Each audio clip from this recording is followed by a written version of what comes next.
Daryl Willie Insurance. What's up, everyone? Welcome back. You know I like to talk about everything insurance. Today, we're talking about home commissions when you buy a home. So, I do focus on insurance, but I like to talk about everything that insurance touches, like home and auto, life and health. I've been spending a lot of time focusing on auto.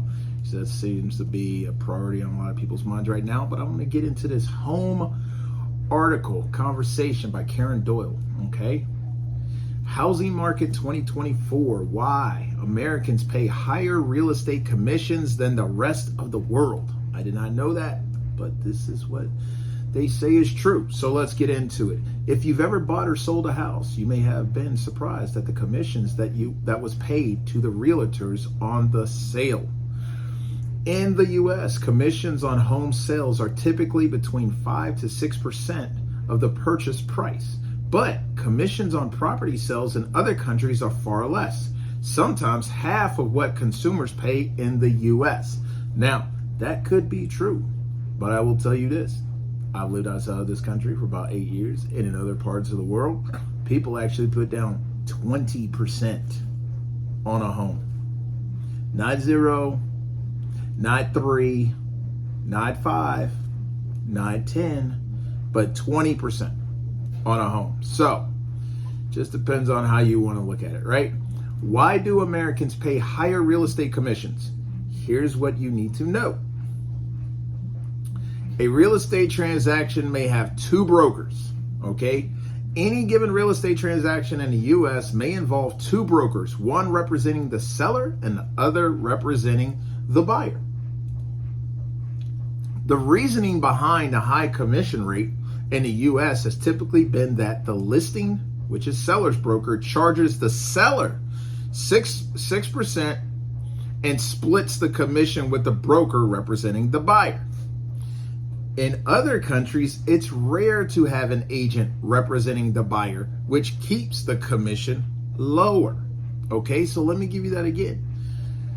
The reasoning behind a high commission rate in the U.S. has typically been that the listing or seller's broker charges the seller, that's you if you're selling a home, 6% and splits the commission with the broker representing the buyer. All right? In other countries, it's rare to have an agent representing the buyer, which keeps the commissions lower. Realtors in the U.S. are well represented. Another factor leading to high real estate commissions in the U.S. is the National Association of Realtors Trade Association.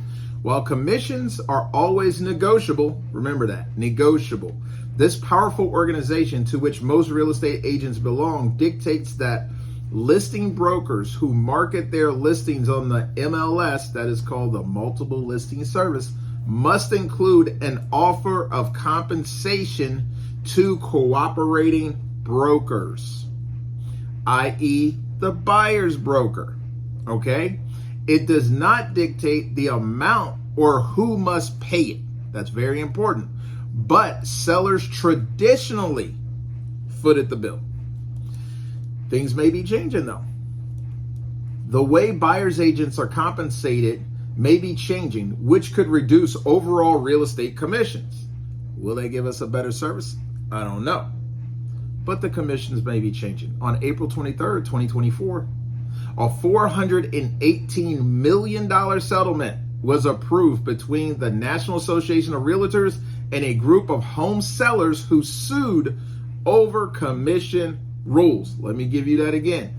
April 23rd, this year, 2023, a $418 million settlement was approved between the National Association of Realtors and a group of home sellers who sued over the commission rules. I guess they were not happy. The agreement, if approved, would mean that listing brokers would no longer be allowed to include cooperating broker compensation in the MLS. Further, as many states already mandate, brokers who work with buyers would be required to have written contracts with them. Give you that again.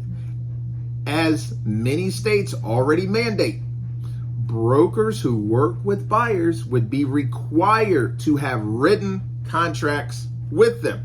Very important.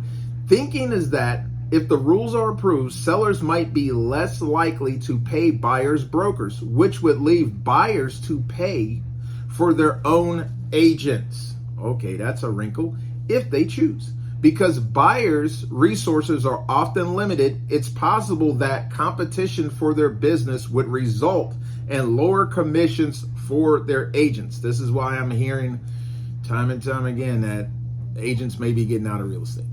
All right, sounds weird, but I'm just not sure how it's going to work out. But the change is expected to become effective in September. While the agreement by itself may not bring U.S. real estate commissions into parity with the rest of the world, it may help reduce the high commissions Americans pay. So there you have it, guys. Real estate commissions are being challenged on the buyers and sellers side. Buyers agents need to figure it out. And always keep an eye on your numbers. Remember, if you are going to buy a house, please contact an insurance agent or broker so you can get the best rates and the proper coverage for your home as it relates to insurance. I appreciate you guys hanging out with me, and I will see you in the next one.